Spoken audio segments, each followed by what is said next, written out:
Habit number 4, really interesting one, an important one to understand. Use rankings flexibly and in context. So, for example, Matthew, the breakdown of a Christian Kirk versus George Pickens, they might look similar in rankings, but a story of 2 different seasons. Yeah, and it's also about so first off, rankings are merely a guide. Once you get into the draft and you start building your team, like I do rankings for a living. I live, eat, breathe them. I don't always follow my own rankings because of the dynamics of the draft, or I'll be like, oh, you know what?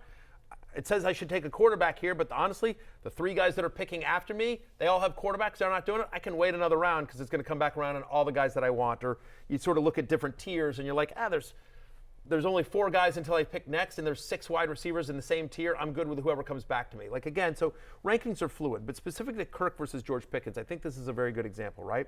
So I have Christian Kirk at wide receiver 30. I have George Pickens at wide receiver 32. Basically a coin flip, right? And so I go to fantasylife.com and I look at my buddy Dwayne McFarland's projections. He has Christian Kirk for 223 points, George Pickens for 222.6 points. So I mean, they're basically projected for the same. But here's the and by the way, last year Christian Kirk finished as wide receiver 33, George Pickens finished as wide receiver 36. So you're like, oh, they're the same play. Absolutely not. Christian Kirk scored at least 12.9 fantasy points in 73% of his full games. He had only 1 game, however, with more than 19 points.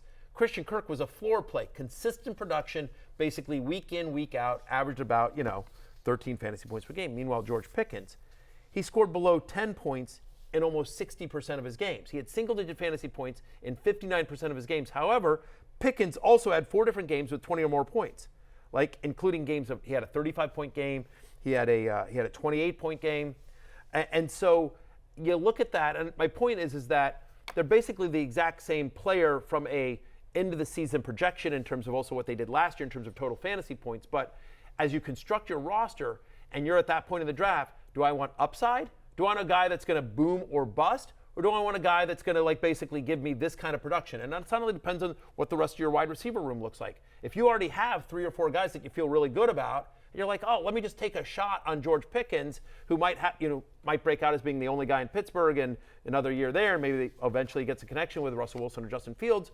Okay, fine. But if you went running back heavy and maybe you did a tight end and a quarterback early, and you're like, I need production. I need locked in production. Well, then you're going with Christian Kirk. Again, not all rankings are created equal. Understand that it's fluid, and as you go through your draft, adjust the rankings in your own mind. Be comfortable picking somebody lower on a list or reaching for a guy based on how you're constructing your roster and how the rest of the draft is going. Okay, you have a chance to win $1 million in the NBC sweepstakes on Yahoo Fantasy. Just download the redesigned Yahoo Fantasy app or go to NBCSports.com/fantasymillion for additional details. What are you waiting for? Hey, it's Matthew Berry from NBCSports.com and Rotoworld.com, and I want to thank you so much for watching whatever it is you just watched, or if nothing else, being too lazy to click out of the autoplay after this video started, after whatever it is you actually wanted to watch finished.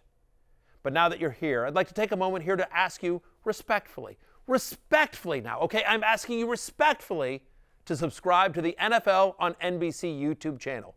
You'll get the latest Roto-World fantasy news headlines, all sorts of great shows, including my own Fantasy Football Happy Hour. So go subscribe now. Again, I'm asking respectfully.